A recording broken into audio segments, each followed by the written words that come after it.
በስመ አብ ወወልድ ወመንፈስ ቅዱስ አሐዱ አምላክ አመ ሰብኡ ለታኅሣሥ በዛቲ ዕለት ኮነ አዕረፈ አባ ዳንኤል ዘደብረ ሲሃት ዘደብረ አባ መቃርስ። በአብ ወወልድ ወመንፈስ ቅዱስ ሓደ አምላክ ዕለት 7 ታኅሣሥ አባ ዳንኤል ናይ ደብረ ሲሃት ኣብ ደብረ አባ መቃርስ ዘላ ማለት እያ። በዛ ዕለት እዚኣ ኣዕሪፉ። ወዝንተ አባ ዳንኤል ዘገነዛ ለበጥሪቃ ንግሥት ዘሰመየት ስማ እንጣልዮስ ወይ ኢቲ ተአምረት ከመብእሲቲ ኢቲ ዘእንበለ እምድኅረ ሞታ። አባ ዳንኤል ማለት በጥሪቃ ንግሥቲ ኮይና ንሃለወት ግን ስማ እንጣልዮስ እናተባህለት ተፀዊዓ ከም ወዲ ኮይና ሰበይቲ ምዃና ዘይተፈለጠት ድሕሪ ሞታ ዝተፈለጠት ቅድስቲ ኣደ ዝገነዘ እዩ። ወሃተ ዕለተ እንዚያ ሃቡር ምስለ ረድኡ ሃገረ እስክንድርያ ረከበ እቡደ ዘስሙ ምህርካ ወይተልዉ ወብዙሃን እቡዳን ለሰብአ ሃገርኒ ይመስሎም እቡደ በጽድቅ ወአሃዞ አባ ዳንኤል እዴሁ ወሰዱ ሀበ ሊቀ ጳጳሳት ወነገሮ ትሩፋቲሁ ወሰው አምሃሉ ወነገሮም ከመጎየ እምጸብአ ዝሙት ወረሰየ ርእሶ አብደ ወሰሚዖሙ ሰብህዎ ለእግዚአብሔር። ኣብ መንገዲ ዝኸደሉ ሰዓት ናብ እስክንድርያ እናኸደ ሓደ ዕውድ ምህርካ ዝበሃል ረኸበ እሞ ብዙሓት ዕውዳት እውን ናይቲ ዓዲ ህዝቢ ከም ዕውዳት ይመስሎም ነበረ። ዕውድ ይመስሎም ነበረ ነቶም ዓዲ ዝነበሩ ህዝቢ ናይ ብሓቂ ዕውድ ኮይኑ ይስምዖ ስለ ዝነበረ አባ ዳንኤል ሒዙ ብኢዱ ገይሩ ናብቲ ሊቀ ጳጳሳት ናይቲ ዓዲ ወሰዶ ይብል። ካብኡ እንታይ ከም ዝኾነ ምክንያቱ ክነግሮም ከሎ ኣነ ካብ ዝሙት ዝሃደምኩ እየ ኢሉ እቲ ናይ ብሓቂ ናይ ውሽጡ ክነግሮም ከሎ ግን ከይገልፅዎ እቲ ሰናይ ምግባሩ ከይገልፅዎ ወይ ንሰብ ከይነግሩሉ ኣምሓሎም ይብል እሞ ነዚ ነገር ካብ ዝሙት ንምርሓቅ ክብል ዕውድ ከም ዝገበረ ንባዕሉ ምስ ነገሮም ኣዝዮም ንእግዚአብሔር ኣመስገንዎ ይብል። ወሃተ ዕለተ በጽሐ ውስተ ኣሐቲ ሃገር ወረከበ ብእሲ ዘይወቅር እብነ ዘስሙ አውሎጊስ ወውእቱ ይምህር ነዳያነ ወይትዌክፍ ነግደ ለውእትኒ አህደረ ውስተ ቤቱ በፍስሐ ወርእዮ ሰናይቶ ለአስአለ በእንቲአሁ እምሃበ እግዚአብሔር ከመ ይሃቦ ንዋየ ለአውሎጊስ በዘይትዌከፍ ነዳያነ ወአስተርአዮ እግዚእነ በአምሳለ ሕፃን ወይቤሎ ትታበዮኑ አንተ ከመ ኢይወልድ ግእዞ ወይቤ አባ ዳንኤል እወ እታበዮ። እምበኣር ኣብ መንገዲ ከይዱ አውሎጊስ ተባሃለ ንነዳያን ነዞም ዝተሸገሩ ዝህብ ነቶም መንገዲ ዝኸዱ እውን መሕደሪ ዝገብር ነበረ እሞ ኣብኡ ናቱ ገዛ ኣተወ እዚ ቅዱስ ኣቦ እዚ ድሓር እዚ ኩሉ ምስ ረአዮ ንኣምላኽ ለመነሉ ናይ ዕለት እግዚኣብሔር ፀጋ ኣብዚሑ ይኸቦ እሞ ሃፍቱ ንክባርኸሉ እሞ ንዝተፈላለዩ ነዳያን ንክዕንግለሉ ንእግዚአብሔር ለመኖ። እግዚአብሔር ድማ ብህፃን መልክዕ ተገሊፁ ጎይታና ብህፃን መልክዕ ተገሊፁ እሞ ዋሕስዶ ትኾኖ ከይልውጣ ነዛ ሓቂ ነዛ መንገዲ ነፃነት ዝኾነት እምነቱ ጠባዩ ከይልውጥ ዋሕስዶ ትኾነ ይብሎ። አባ ዳንኤል እውን እወ ዋሕስ ኮነ ይብሎ። ወእምዝረከበ አውሎጊስ ወርቀ ሙሉአ መቅጾት ወነሲኦ ሆረ ሀበ ንጉሥ ወተሰይመ መኮንነ ሊቀ ሀራ ወወለጠ ግእዞ ወሰሚዖ አባ ዳንኤል ከመ ወለጠ ግእዞ አውሎጊስ ሀራ ሆረ ከመ ይገስጾ ወዘበጥዎ ሀራሁ ለአውሎጊስ እስመ አብጽሕዎ ለሞቱ እንዘ ይሃዝን በዝንቱ አስተርአዮ ውእቱ ሕፃን በሕልም ወአዘዘ ከመ ይስቅልዎ ለአባ ዳንኤል ወይቤሎ ለምንት ቦእከ ውስተ ነገረ ባዕድ ወእምዝ መጽአት እግዝእትነ ቅድስት ድንግል ማርያም ወሰገደት ወሰአመት እገሪሁ ለሕፃን ወሰአለቶ በእንተ አባ ዳንኤል ወአድኃነቶ ወእምዝ ሰወ ነግሰ ካልእ ንጉሥ ሐሰስዎ ለአውሎጊስ ከመ ይቅትሎ አሜሃ ጎየ አውሎጊስ ወበጽሐ ውስተ ሃገሩ ወተመይጠ ሀበ ዘቀዳሚ ግብሩ። እምበኣር እዚ አውሎጊስ ዝተባሃለ ወርቂ ረኸበ ወይ አባ ዳንኤል ጸሊሉ ወርቂ ረኺቡ ብጣዕሚ ሽም ምስ ረኸበ ተሸይሙ ናፍቲ ዓዲ ንጉስ ናይ ንጉስ ሓለቓ ኾነ እሞ ንእምነቱ ነቲ ዝነበረ ሰናይ ምግባሩ ረሲዑ ናብ መንገዲ ስሕተት ተጓዓዘ ኣብ ሰዓት እዚ ኣባ ዳንኤል ምስ ሰምዐ ኸይዱ ክግስጾ እንተበለ እቶም ኣፍ ደገ ጸንሑናቱ ሓለውቲ ቀጥቀጥዎ ይብል መጨረሻ እቲ ህፃን መጺኡ ብኡ ምክንያት ክትስቀል ኢኻ ምስ በሎ ቅድስት ሰዲኡ ድንግል ማርያም ድማ ለሚናትሉ ይብል እሞ ካብዚ ንድሓር ድሒኑ ዳንኤል ኣባ ዳንኤል ካብኡ ካልእ ንጉስ ነጊሱ ንኣውሎጊስ ድማ ክቐትሎ ደልዩ ሃደመ ይብል ናፍሱ ዝቐደመ ስርሑ ድማ ተመለሰ ካብ ዕለታት ሓደ መዓልቲ وحتى لا تنزيها ورليلي تببرها نوار بوستقدام ركب بأسيث بملئلت دبر وسئرتاي كدن كله سقها ويئتي زنبرة انزت تقاد 38 عامة ونقرته كله مستيرا وامزاء عرفات أمن قد خير كله خالي معالتي أمن قد خير كله أب حد انباع بتشاور استشفنت عد 38 عامة واستقادلت رخابمو مستقرا نقراتو أو عرفات يبل وأمز بهاتي إلت أمسو سبت أمار ليون وعنببوا بكر مهز وكانت أبا دانيال ومسطا لمسحف ليون ومسطا ويبي وقوز هاي معنى تقيد كيدون ورئيوم هارا زبتو وسددو ومدبرو ناقوا اكل كيدون دبداب ناي ليون والمسرخابا نزي او نوغيزو ايو تم سراويت كنا باري رومو خاب دبرو يبل وحتى لا تبصحا بدبر دناقل ابا دانيال وقرقوده واميرون كما ابا دانيال اتو ادها لوتو وتقبلها بفسا واهاتي من يهون زت سكها هابوات زرسيت رأس عبده وتسأل على منيت بأنتي أهوت بيلو منيت عبدي إيتي ونقرأ أبا دانيال كما يكون تعالى تقادالي تقدستي إيتي وبلليت صحافة انزتب سرياليت أو أهاتي قدسات بأنت زعما كوكل وزنت هاديقات هاتات وسميون دناقل تكزاتك ونسها بار نبدا دناقل ونا يدك أنسيدا دناقل تنابر بوتا خادم مو خح قلو تبري خفيتنا الفريطان أو خاو حانتي أب بر دقيسا تملكة تدقادي ما رأيمو زيادة أنت أيها يلو حتى تانا تأممني تسادما عاويدا أيها ولدو أبا دانيال قن زياس عاويدا يكونتن فليت أيها خمز تقبر زلا قدست إيها نسا بلان كاو بزيدو تنقح الليلان السادما صحف صحيفة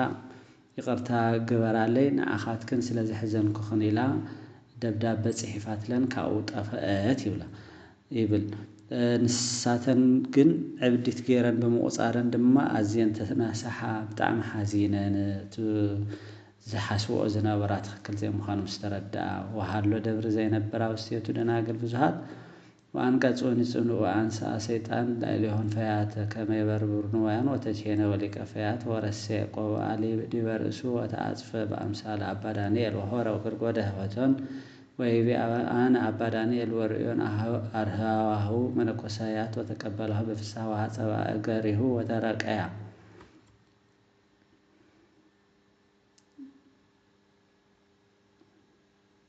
وبمحصاب أقره سقصون بأنت بركات وحاتي من يهون أورت سوى لك فما يتكستا أينتها ويولا دناقل بسوء أنت أبا دانيال وريوفر لكفيات دنقص ونسها ومن كوسبها أبا دانيال وكون مستقادلا زمانات حرق زيد ما حرق قدام زنبرا سرقت لياو زرفو وندل اليوم أخوحو أبا دانيال المسيل بوابع ملكعته وانيبل دحريو تقبيلا أبا دانيال المسيل نايلن اقرو حاسي بنتوزت حاسب اقروس قصن مس قصوا قالو حانتي أباتن عورت زنبرت عينات خفيتو نمنتاي بإمنتن مخنيات بناي أبا دانيال بركة سلازلو ناي اكزيابير دمات أمرات كسرح استلازداد عليه كاو السبعي إذا حلقة نايتهم زرفت نايتهم لياو زنابرة إذا نجار زي مسرعي عزيو دنجيسو بنسها منكوس ناي أبا دانيال مستقادل قدس الناس لازتملكته مالتي وصور قرب جزية فلسطو نجارو ملأك እግዚአብሔር وحمن استيتوت صليها بجزينا يسوع كريستوس لتسبات وعرف بسلام عرفت مسبة ملأخ እግዚአብሔር نجرዎ ናብ ጎይታና ናብ ኢየሱስ ክርስቶስ ክብር ምስጋና ነው ይሁን ናኡ መስጸለየ በሰላም አረፈ ምስጋና እግዚአብሔር ይሁን አናውን ጸሎት ይምሐረና በረከቱ ምስኩላትና ዘላለም ትንበር አሜን ሰላም ለከ በቃለ ብጻን ዘካህናት ዘደብረ ሲሃት ዳንኤል ጽፍ በቆጽለ ጸበርት እንዘ ተሰፈው አለ ተርሲተ ሰማይ ጽጂት ዘያድምዋ በምድር ውላን ነገስ ሰው ሰአለ ሀቤቺ እንዘ ስመቺ ሰሚ በእንተ አውሎጂስ ማህመሚ አጋረ ክርስቶስ ሎቱ እንዘ ተስም በከመ አድኃንቺ ነፍሰ ዳንኤል ቀዳሚ አድኅኖቴ የማርያም ድግሚ ሰላም ወዛቲ ዕለት ተዝካራ ለዲዮጥሮስ ብጽይት እግዚአብሔር ይምሐረነ በጸሎታ ለዓለም ዓለም አሜን ዲዮጥሮስ ተባለት ብጽይቱን በዛ ዕለት እዚ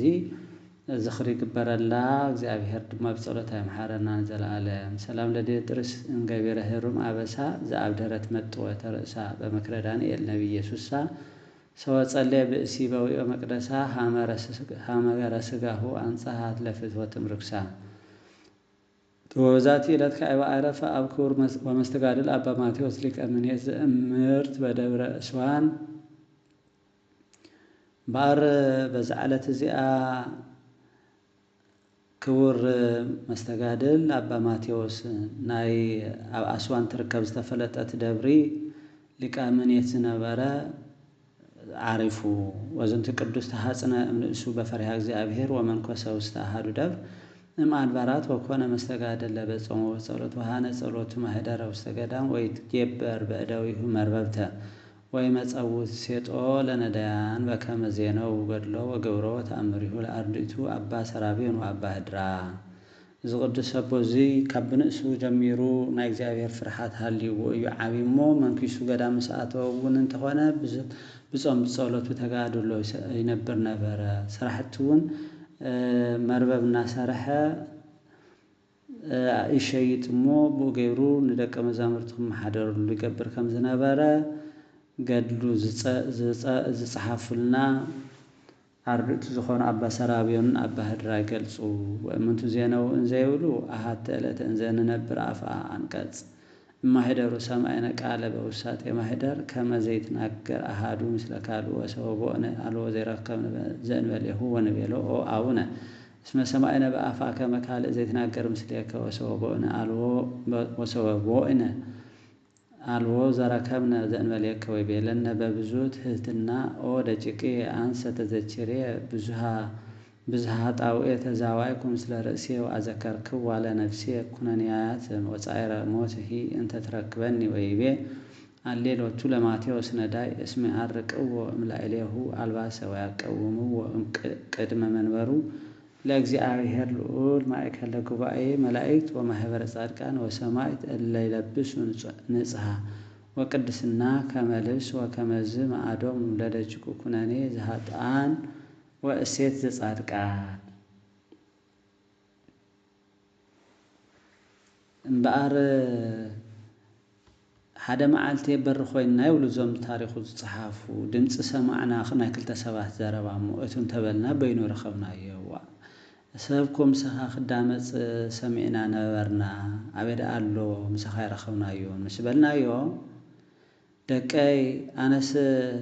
በዝሓ ኃጢአተይ ተዘኪረየ ምስ ባዕለይ ይዛራረብ ነይረ ንነፍሰይ ስለ ኃጢአተይ ዝነግራ ነበርኩና በለ ብትሕትና ነገረና ይብለለው እሞ ከምዚ ኢሉ ድማ መለሰሎም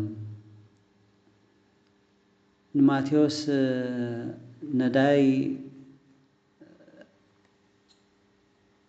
ወይሉ እናበልኩ ንጽህናን ቅድስናን ዝለበሱ መላእክት ናይ ጻድቃን ናይ ሰማዕታት ጉባኤ ሓድነት ብዘለዎ ኣብ ልዕሊ ቅድሚ መንበር እግዚአብሔር ጥርሑ ዕርቃኑ ከቆምዎ እዮም እሞ እናበልኩ እየ ኢሉ ናይ ጻድቃንን ናይ ኃጥኣንን ዋጋ እንታይ ምዃኑ አምሃረና ይብሉ ወኮነ ቅዱስ ማቴዎስ ይገብር ጸሎተ ወተጋድሎተ ወተቀንዮተ በውስተ ምኔት ዘሃነጸ ወቀደሰ በስመ አቡነ ጳኩሚስ ወምኔቲሁ ንእስት ዘእምርት ደብረ በቀልት ባር አባ ማቴዎስ አፍታሰር ሀገዳም ኮይኑ ተጋድሎ በጸሎት بسم أبا مقارس زصوعا ገዳሙ ጸሎትና ገበረ አብአይ ነበር ነበረ ሳውን ፍለጥያ ወኮኑ ሰይጣናት መናፍስት ርኩሳን ያፈርህው ወማልተ ወለሊተ እንዘይረዮም ገጽ በገጽ ወምንት ይረውጹ ቅድሜ ሆይተልዎ በድህሪሁ ውስተ መቅወት መካን በዘዚ አሁ አርአያ ፍልጦ ይፈርህም እንዲሆሙ ሰው ይሰፋ ዳዊ ሆይ አትበት ምርት መስቀል ወተጀዘ ይዘረው አጋነን ከመጢዘ ቅድመ ገጸ ነፋስ አጋንንትና መጹ ፈተናን ተብዝሕሉ ኳስ ኣብ ቅድሚኦም ኮይኑ ከማዕትብ ከሎስ ከም ንፋስዮም ዝብተኑ ዝነበሩ አህተለተ አዘዘ ለረዱ ሰራቢዮን ከመይንሳ አምደብር ቀሱ ተማይ ወንስቲተ ህብስተ ወይ ወርሃበ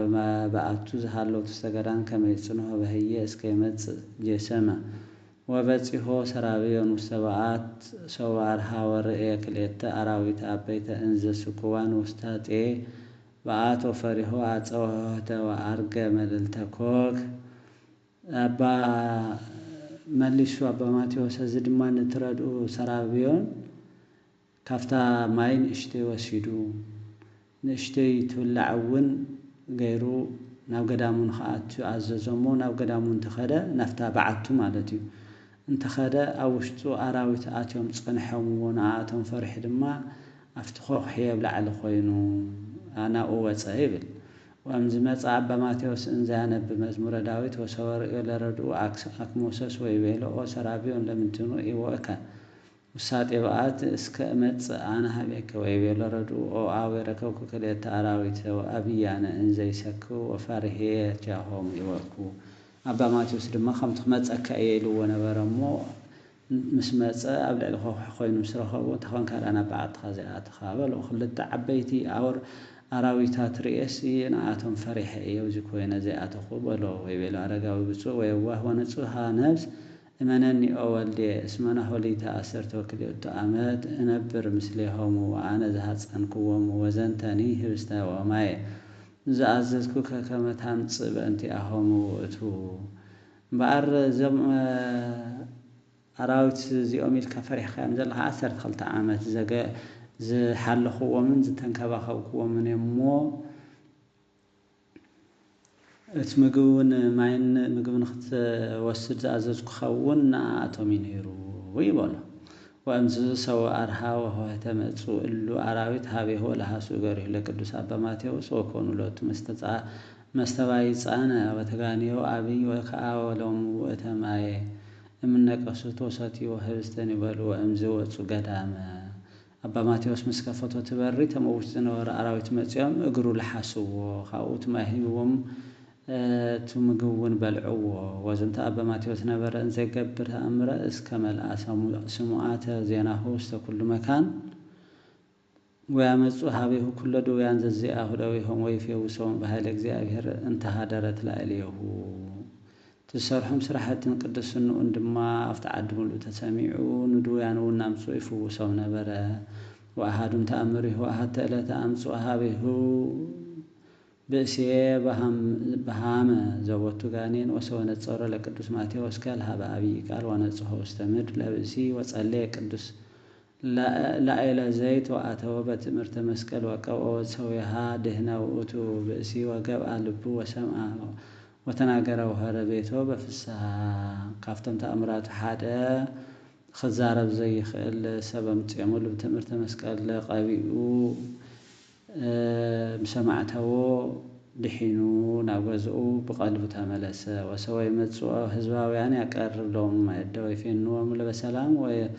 وأمنت وسدون استفت لبركات واستعاباتهم وسوي ينبروا وديوان وسويها يتفوسوا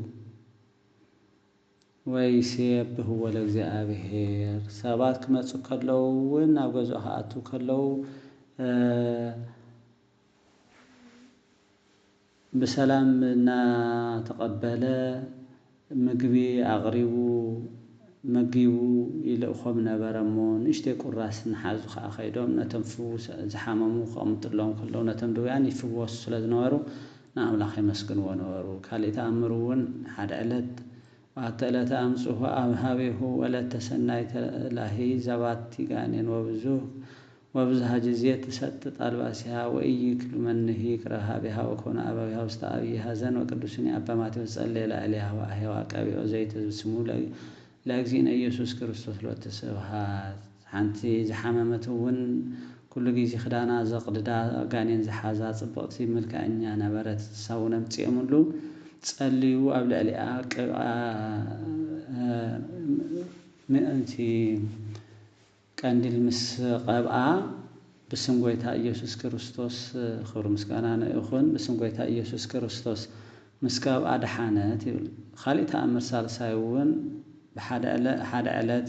وبهات إلى تأمسوها بحبسيتها هات تزوجت وستهاتيات أباي وأجتك وإيتيس أنست وبسها لا توردتها وتمند بهما مواليد مع التوليد توي بلا أبا ماتيوس أولتي تأمني هاتياتيو وإيتهاسو بكر مجزيابي روتي بيلو عنسى نبركون زي سك مثلك ليتوها وإن ولا يأمروا ومنتوا سوات أنا سكو أوصاكو بسراي إهتانا وهابكو ومولك لبات وسميع أبا ماتيوس صلى هذا እግዚአብሔር ወሰውها አብቀወት ምድር አፋሃ ወተታ ከመትኩን አላካ ለአን ሓንት ኃጢአት ሰርሐት ወነበረት ጣዕሚ በደለኛ ነበረት ክልተ አሕዋቱን ሶም ትድቅስ ነበረት ይብልሞ ወላድ ረኺበ ጸኒሰውንሲ በመሰሪ ገይረ አውጪ የንኸለባት ይበዮም ምስወደቶም ጸለየ ንኻልኦት መምሃሪት ክትከውን ሳመት ሒጣታ ዝብል ነገር وبزه تأمر إلى زنت أباهتيتو يحلق بنجير وأحد لا تنزع سوس تقدام سحابته الزئب مستوسات قدام هيزا ألباسه بأسنانها وأرأيت بلها إلا وركوس تكنك عتائم وسو أوز على سجدت لوتو لها ستقاره زبو خيك أريت قاس قوتي تاب خدانو ندك أو وشتي من كرا قرن زأته ونخوص الله عمل كتابه مسد حان اللندك سجدا لحساتو وأمس سوا قرب جزء رفت رأي أمثال سلالة أساس كما زي سووا أوستك كذا مرة أبو كرسان أبا أنتس وأبا مكار وأبا باكوميس وأبا تيودروس وأبا ورنسي سليم وأبا سينودا ويبلو سنة يمسات كهابينا كما تهدر مثلنا وستير سالين سماعات وأبصه وهذا تتصير أبي زوجته نجا جنتات ونابرت والسماء قال زيول عرفه هذا تصير كما يبقى ماتيوس وأمز عرف أمسه إلى زوار وتمت وسلسته أكلات بزعلة زي بمزحات قدسان مسيوم تقليد سامولو بمسكاننا وزيابير كاريو بركات مسكولاتنا تنبرنزل العالم آمين بزعلة زي أرد ما زخري سبكتنا يقويتانا مدحينا إيسوس كريستوس كبرنا ويخون سبكت بحال سوم النجمر اللي بعف قدسان ملائكة النبيات كم سباخة نذكر الله خاب قدس دنجل مريم كم زولد تزاري وملي وبركات مسكولاتنا ينبرنزل العالم سلام لسبكتك مع زاره صغيردا بعف نبيات قدسان ببيتلحم زيهدا إيسوس كريستوس كما تعدنن موت إدا زهارك أجزاء بطبابك أنجدا لدنجل مريم كما تكون والله سلام إبل ما بيزوا أملاك مستيرة سكوتو ينو كنافر نبيات زهوك بأنتي أهو داويد إنزي أقدم سبيكا بو حبيبي فنو إديك وبو حبيبي عنس أحيلك مسكانا المدحني ألم كريستوس يخون زال العالم آمين